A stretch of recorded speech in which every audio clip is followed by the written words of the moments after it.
But I will perhaps tonight concentrate on this particular story, poem, told by Robert de Boron.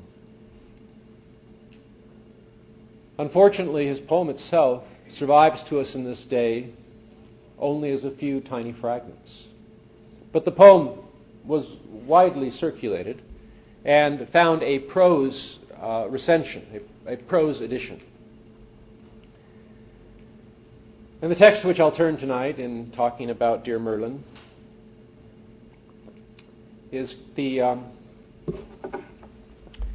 what is known as the prose Merlin, which took form in the late Middle English.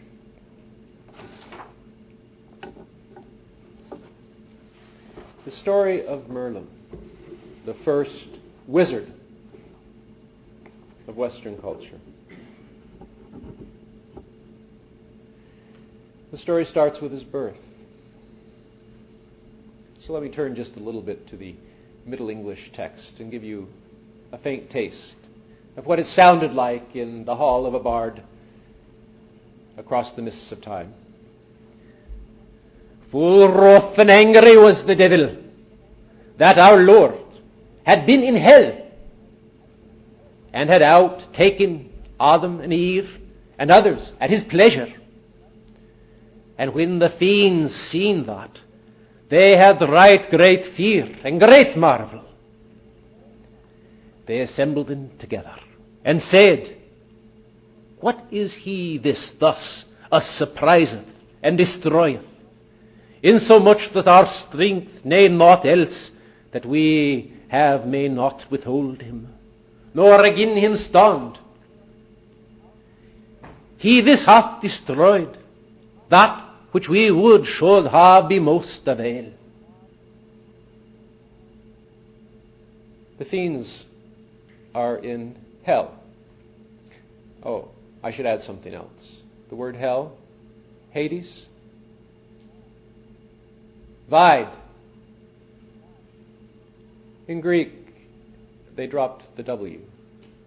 Ide, idea, and Hades, the seen, unseen world.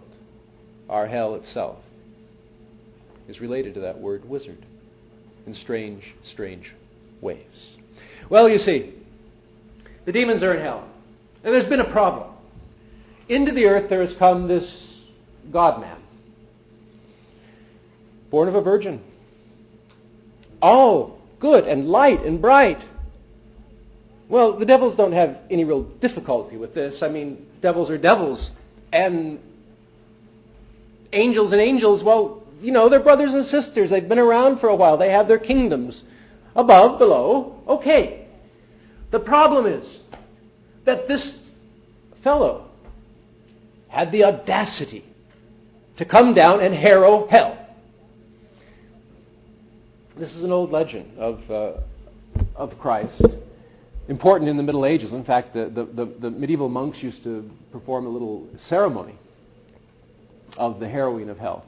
Because after Christ's death upon the cross, where does he go? He goes into the underworld. And what does he do?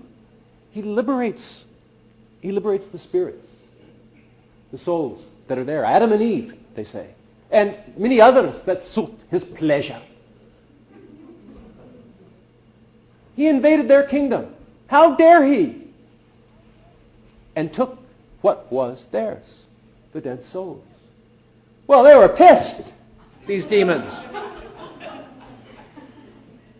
And so, the prose Merlin, the poem of Robert de Boron, tells us that they had made a plot. They were going to fix this up just right.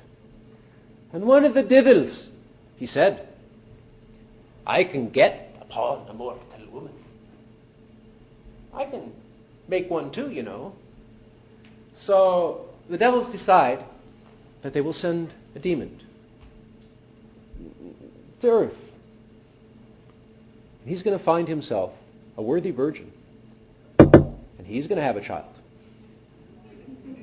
But the father of this one, well, it's only symmetry, you know. They've got a light one, now we've got a dark one. And the two then shall contend, equal to equal. A discrimination of opposites, we might say in Jungian psychological terms. A duality.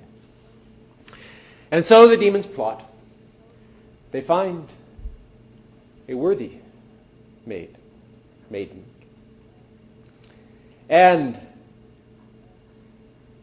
they see that they have to find a way to get her, to make her open herself up to a psychological state where the demon can have her.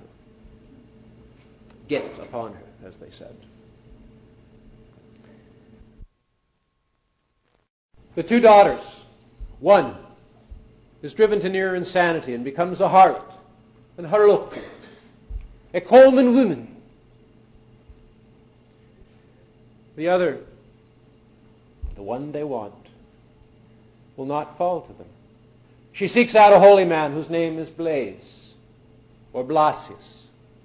Interestingly enough, it's also the name of a saint whose holy day is just in a couple of days. He was a Christian saint associated with diseases of the throat, and on the 3rd of February we say a blessing with candles held across the throat, a sidelight. Blase was his name. And the holy man counseled her. He said to her, you know, if you can simply avoid wrath, anger, if you can do that, if you can keep your mind holy and pure and avoid anger, they will have no entry to you. Well, the demons understand the problem. They decide what they've got to do is get her angry. And they develop a plot, and she is attacked by her sister, who has become a harlote, a Coleman woman, and the band of other harlots. She is in such anger and disturbance, she goes in her room. She locks the door, and she's angry. And she falls asleep angry. And in her sleep, the demon comes. And she awakens in the morning to find herself no longer a maiden, but a maid. And she finds herself with child. She goes to Blase, the old priest, and he tells her what she should do. He tells her of penances and ways to try to undo the work. The people of the town see that she's pregnant, and they accuse her. Who's the man? They ask. And she says, I have known no man. And this is the interesting part of the story, because this comes up repeatedly. She's in the story, she's repeatedly accused. Who's the father of this child? And she keeps saying, I know not. I have known no man. And what does everyone say? Well, that's impossible. Who in history has ever heard of a woman conceiving without a man? They say this a dozen times. Different folks. Well, who in the world's ever heard of such a thing? Now that couldn't happen. You sort of have to wonder, perhaps, at the intent of the author. They say it so darn many times, it must come to mind that at least there was one. Well, the child is born, and part of the plot to defeat the demons is to have it baptized immediately after birth, and this is done. The story goes on in many ways. The child saves his mother's life at her trial. She was going to be burned. He accuses the judge and says to the judge, this baby speaking, that this woman knows his father better than you do. The judge, of course, thinks that this could not be so. He calls his mother to evidence. His mother denies it all, but then it comes out in truth that his mother actually had had an affair with the parson. And the young babe, Merlin, was a bit right. This lady, his mother, knew more about her father than did he. The child grows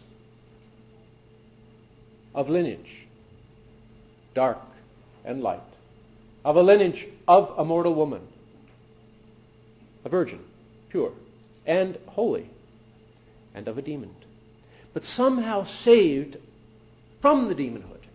He's given to Blase, the noble monk, to be a ward. And Merlin actually uses Blase as his scribe to write the history that will be his history. The story tells about, it's a long story, obviously. And I could go on and on and on about that story, but I won't. I'll just tell you two other chapters, important. Early in his childhood, there is a king by the name of Vortigern, who's trying to build a tower. It ends up Vortigern is a ruler, a British ruler, and he ends up being really a bit of a bastard. He's a nasty fellow. People thought he was going to be a good guy, but he ends up being king and really a really nasty tyrant. And he's building, or trying to build, a tower, a strong tower in the hills. But every time the foundation gets up and the walls start to be formed, the earth shakes and they fall down.